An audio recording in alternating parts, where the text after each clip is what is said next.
Salam sejahtera bersama saya Nevin Majid dalam 15 minit MMTV edisi 28 Ogos 2024. Kita ke berita utama. Kumpulan Wang Simpanan Pekerja KWSP mengemukakan 630 nama pengarah syarikat kepada Jabatan Immigration antara Januari dan Jun 2024 untuk menghalang mereka meninggalkan Malaysia.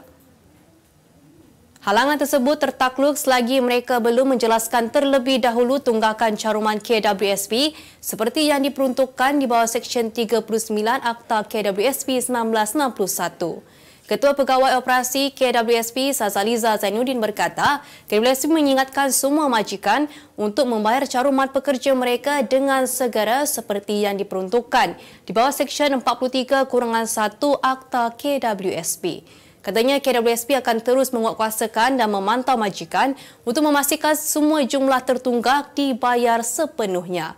Sementara itu, sehingga Jun 2024, sejumlah 13,820 majikan atau 2.02% daripada keseluruhan 685,399 majikan yang berdaftar telah gagal membayar caruman pekerja mereka dan bagi tempoh yang sama, seramai 12,787 pengarah syarikat telah dihalang keluar negara akibat tunggakan caruman.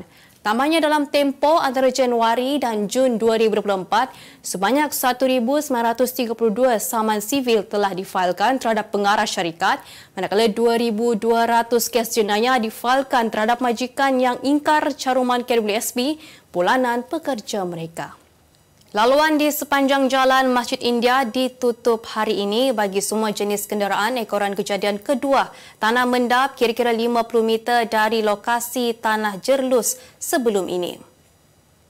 Difahamkan laluan tersebut ditutup dengan garisan kuning polis sepanjang 200 hingga 300 meter bagi semua kenderaan atas faktor keselamatan.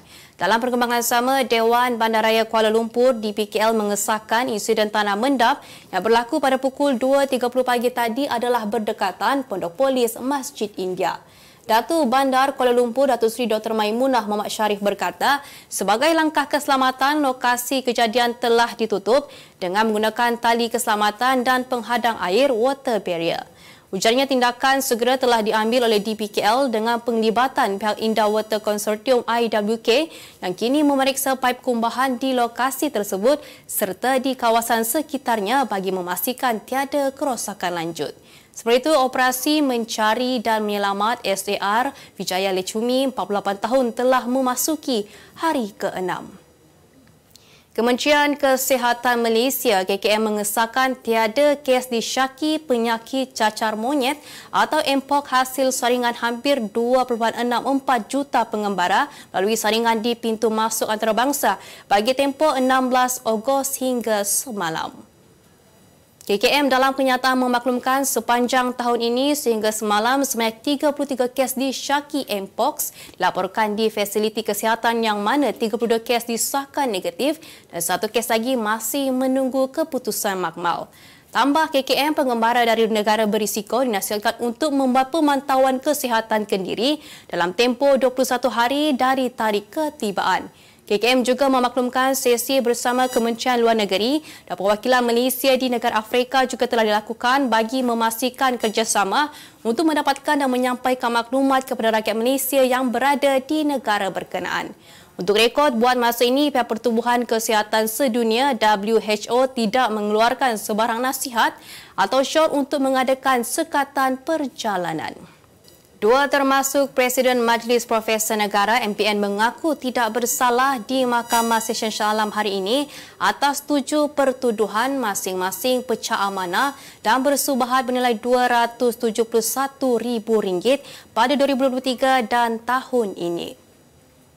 Tertuduh Profesor Emeritus Dato' Dr. Radwan Cik Ros, 64 tahun dan Profesor Dato' Dr. Kefli Mahbul, 65 tahun membuat pengakuan tersebut selepas pertuduhan dibacakan secara berasingan di hadapan Hakim Dato' Anita Harun.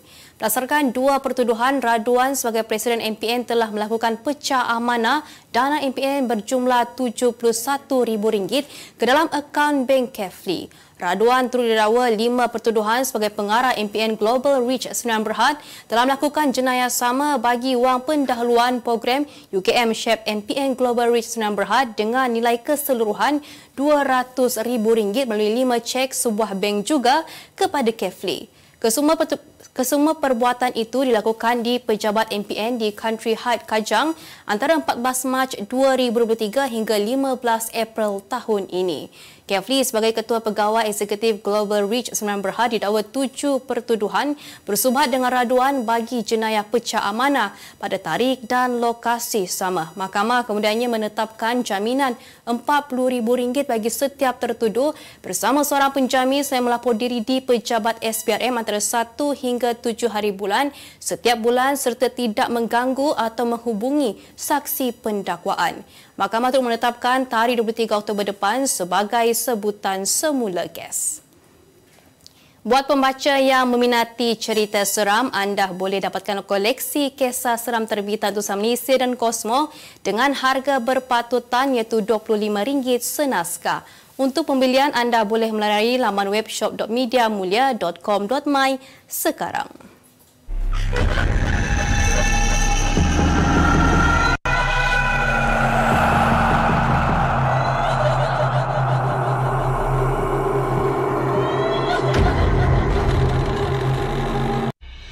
Utusan Malaysia dan Kosmo melancarkan satu lagi produk terbaru. Apa yang ada dalam Iklaneka? Ia adalah platform yang tepat dan efektif untuk mengiklan antaranya pelbagai jenis notis, cautan kosong, hartanah, tender, kenderaan, mencari wali atau waris dan pelbagai lagi. Apa yang anda cari? Semuanya ada di sini. 2 dalam 1. Layari iklaneka.utusan.com.my. Struktur tanah tidak kuat dipercayai menjadi punca berlakunya runtuhan sehingga menyebabkan 2 anggota unit pemusnah bom parah ketika melakukan kerja-kerja memusnahkan bahan letupan di sebuah tapak perumahan di Jalan Tabah Laman Sri Lambah, Kluang, Johor petang semalam.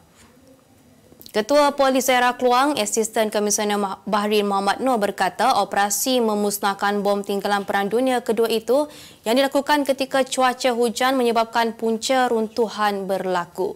Dalam kejadian pukul 2.20 petang semalam, Korporal Abdul Halim, 39 tahun, dilaporkan patah tulang pinggul dan 3 tulang rusuk kiri. Manakala Korporal Muhammad Faruqi Samsari, 34 tahun, patah tulang paha kiri dan tulang rusuk kiri. Ujarnya kedua-dua anggota itu kini sedang mendapatkan rawatan di ward biasa selepas dikeluarkan dari unit rawatan rapi Hospital Encik Besar Hajar Kalsom dan keadaan mereka kini stabil. Risau akan keadaan anaknya yang didakwa mampu melihat makhluk gaib. Pelakon dan penyanyi Lufia Omar berusaha mendapatkan rawatan perubatan Islam untuk mengelakkan anaknya itu dari terus diganggu. Berkongsi perkara tersebut melalui laman sosial, kata Lufia, 39 tahun, awalnya dia tidak mempercayai anaknya Lana Haura, 6 tahun, yang sering mengadu melihat manusia tanpa kepala. Bagaimanapun, dia mula risau selepas perkara sama berlaku berulang kali selain melihat anaknya yang sentiasa berada dalam ketakutan.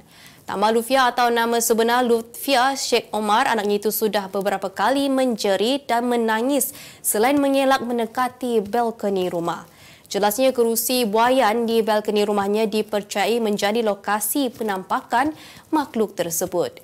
Dalam video sama, Lufia turut meminta pendapat pengguna media sosial tentang langkah yang perlu diambil bagi mengatasi gangguan mistik yang dialami oleh anak perempuannya itu. Kita ke berita dunia. Populasi haiwan peliharaan di China bakal mencecah 2 kali ganda berbanding kanak-kanak pada 2030 susulan tindakan pasangan muda yang lebih memilih untuk membela binatang peliharaan berbanding memiliki anak sendiri. Menurut kajian didedahkan Bank Pelaburan, bilangan haiwan peliharaan dijangka mencecah 70 juta ekor pada hujung dekad ini, sementara populasi kanak-kanak di bawah umur 4 tahun kurang 40 juta. Seorang wanita Liu Yung Hui Seorang wanita, Liu Yinghui dan suaminya adalah contoh pasangan muda yang tidak mahukan anak walaupun sudah berkahwin 3 tahun lalu. Mereka yang kini membela sepasang kucing berkata haiwan peliharaan membuatkan mereka terhibur sama seperti pasangan yang memilih untuk mempunyai anak. Sejak beberapa tahun ini, kadar kesuburan di China mencatat hanya 1 kelahiran oleh 1 wanita berbanding 2 anak bagi mengekalkan kestabilan populasi.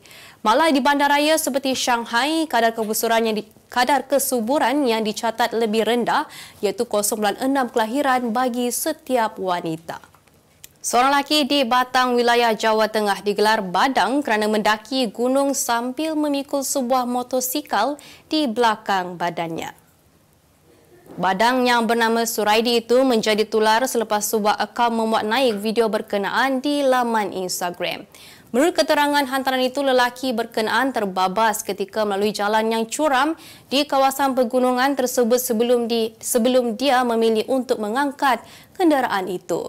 Bagaimanapun menurut perakam video tersebut, pemandangan sedemikian merupakan perkara yang tidak pelik kerana penduduk di pegunungan itu telah biasa mengangkat beban berat sambil mendaki gunung untuk ke mana-mana. Kemas kini pengetahuan anda tentang isu ekonomi dan pasaran. Merangkumi sektor hartanah, perniagaan, keuangan, komoditi, IKS, halal niaga dan dunia korporat. Sentiasa ikuti perkembangan ekonomi semasa di dalam dan luar negara. Semua informasi terkini hanya di hujung jari. Dapatkan edisi ringgit setiap Isnin hanya di Akhbar Utusan Malaysia.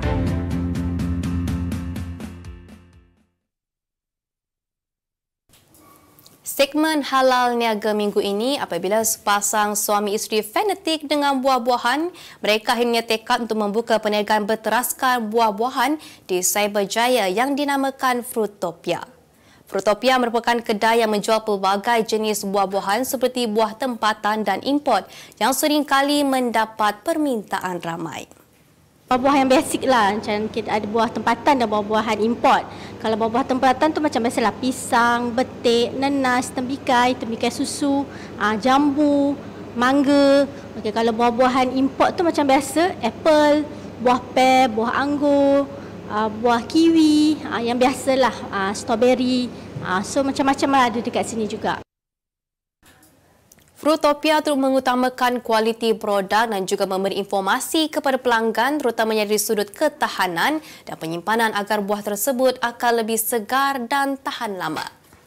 Sini kita utamakan kualiti. InsyaAllah kalau katakan kualiti tu memang kita jaga yang nombor 1 lah. Yang kedua, kita bagi maklumat informasi kepada pelanggan. Kita ajar macam mana pelanggan nak jaga buah, macam mana nak pilih buah, macam mana nak tengok buah. Kepada sesiapa yang berminat boleh menghubungi talian 0116098994 untuk sebarang tempahan, malah pelanggan berpeluang merasa sendiri keenakan buah-buahan segar yang terdapat di kedai ini. Projek Lebuh Raya Pesisir Pantai Barat WCE telah mencapai 94% bagi kemajuan keseluruhan semasanya dan dijangka siap sepenuhnya pada tahun 2026. Menurut kenyataan Ketua Pegawai Eksekutif WCE Holdings Berhad WCHB, Lyndon Alfred Felix berkata, fokus strategi kumpulan adalah untuk menyelesaikan projek WCE dengan jayanya menjelang tahun kewangan 2026. Tambahnya, mereka optimis bahawa pembukaan Seksyen 1 dan 2 yang akan datang akan menyumbang kepada pertumbuhan trafik WCE. Seksyen 1 yang meliputi Banting Lebuh Raya Lembah Kelang Selatan SKVE dijadualkan dibuka pada 30 Ogos 2024 dan Seksyen 2 meliputi SKVE Lebuh Raya Shah Alam Kesas disasarkan untuk dibuka pada suku ketiga tahun kewangan 2025. Untuk rekod buat masa ini, 6 daripada 11 seksyen telah dibuka. Untuk lalu lintas dan kutipan tol juga telah dimulakan. Berita sukan, seramai 30 atlet para negara yang akan bertanding di Sukan Paralimpik Paris bermula hari ini hingga 8 September depan membawa misi memburu pingat emas di tamasya berkenaan. Daripada 30 atlet itu, 4 atlet dilihat berpeluang cerah membutir emas buat negara. Antaranya Datuk Abdul Latif Romli dan Muhammad Zia Zulkifli dari Sukan Olahraga, Boni Bunya Agustin angkat berat dan Chia Lik Hau badminton. Presiden Majlis Paralimpik Malaysia MPM Datuk Seri Megaddi Syahriman Zaharuddin berkata beliau menaruh harapan tinggi kepada atlet yang kali pertama bertanding di Paralimpik untuk melakukan sebaik mungkin dan membawa pulang pingat tanpa mengira warna ke Malaysia. Katanya sukan renang dan Bosnia mampu melakukan kejutan untuk menghadirkan warna pingat kepada kontingen negara. Tambah Megat Syahriman melihat prestasi semasa atlet yang akan bersaing dalam acara itu, beliau percaya wakil negara di Paris nanti boleh memberi tentangan sengit dan berada dalam kedudukan podium. Setakat ini, kem negara berjaya mengumpul 6 emas di Sukan Paralimpik secara keseluruhan dengan 3 daripadanya diperoleh di Rio 2016 dan 3 lagi di Tokyo 2020. Juara terbuka Jepun minggu lalu Ko Se-fei Nur Izzuddin Romsani tersungkur seawal pusingan pertama di terbuka Korea awal pagi tadi. Pasangan berugu negara tersebut tewas di tangan pasangan senegara Chong Hon Chian Haikal Nazri 21-13, 16-21, 16-21 selepas memberikan tentangan sengit sepanjang 55 minit perlawanan di Stadium Tertutup Mokpo, Korea Selatan. Hon Jan Haikal yang kini berada di ranking ke-19 dunia selepas ini dijadual bertemu dengan tuan rumah Choi Sol-gyu Hyo Kwang-hee dan ia menjadi pertemuan sulung buat kedua-dua berugu ini. Untuk rekod terbuka Korea menjadi penampilan terakhir Se-fei Nur Izzuddin bersama kem kebangsaan selepas bakal bergerak secara profesional bermula 1 September depan. Sebagai penutup 15 minit MNTV hari ini, saksikan laporan cuaca esok, Khamis 29 Ogos 2024.